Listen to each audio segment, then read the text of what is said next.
Chers compatriotes, mesdames et messieurs, les bonnes nouvelles sur le front de l'environnement sont suffisamment rares pour être soulignées.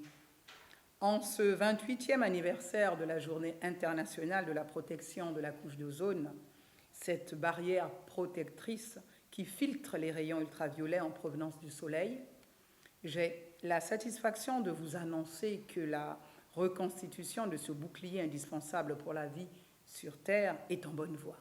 Et cela grâce à la réussite de ce qui est sans doute le protocole environnemental le plus efficace de tous, le protocole de Montréal.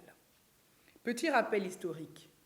Pour bien comprendre les enjeux, au début des années 1980, les scientifiques découvrent que s'est formé au-dessus de pôle Sud un énorme trou dans la couche d'ozone qui s'ouvre en juillet et se referme en novembre de chaque année et qui menace de s'étendre à toute la stratosphère, cette région de l'atmosphère s'étendant de 15 à 50 km d'altitude.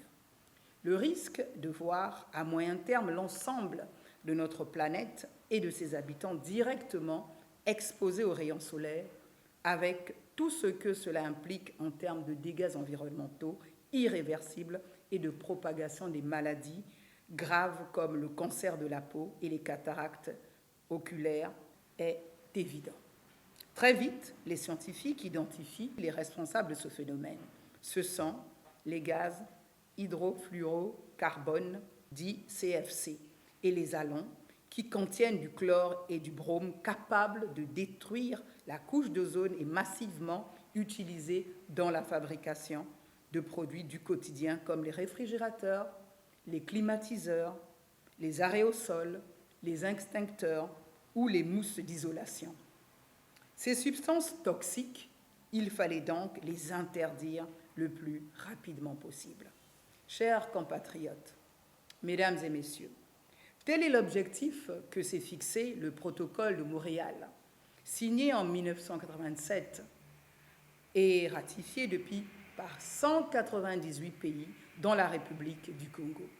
Un protocole auquel s'est ajouté en 2016 un autre accord mondial appelé Amendement de Kigali, que notre pays a également ratifié, lequel prévoit la diminution et la disparition des gaz d'hydrofluorocarbone, dit également HFC.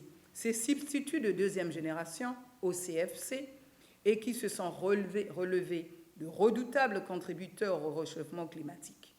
Le résultat est là. La couche d'ozone se reconstitue peu à peu et si les politiques actuelles restent en place, c'est un grand péril pour l'humanité qui a été évité.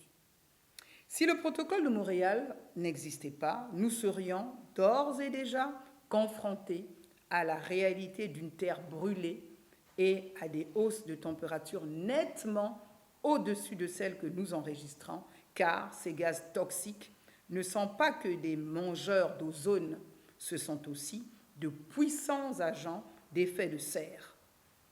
Nous devons donc rester vigilants pour éviter tout retour en arrière et garder présent à l'esprit que le processus de guérison de la couche d'ozone est lent et fragile. Sous l'impulsion de son Excellence Denis Sassou Nguesso, président de la République, chef de l'État et premier écologiste du Congo, notre pays a mis en place une stricte législation de contrôle en soumettant l'introduction de ces substances à des licences d'importation exclusivement réservées aux gaz dits naturels et non polluants. C'est ici l'occasion pour moi de mettre en garde contre tout trafic illicite destiné à contourner cette réglementation et de rappeler que la loi est là pour punir les contrevenants. L'occasion aussi d'appeler les professionnels de l'industrie du froid ainsi que les importateurs d'équipements frigorifiques et de climatiseurs au sens des responsabilités en privilégiant systématiquement l'usage des gaz naturels. Chers compatriotes, mesdames et messieurs, alors que Brazzaville, notre capitale, s'apprête à accueillir du 26 au 28 octobre prochain, à l'initiative du président Denis Sassou Nguesso, un historique sommet des 3 bassins forestiers tropicaux et de la biodiversité, notre pays se doit plus que jamais de mériter sa réputation de fer de lance de la défense de l'environnement en se montrant exemplaire dans l'application des protocoles de Montréal et de Kigali. Vive le Congo vert, durable et responsable. Je vous remercie.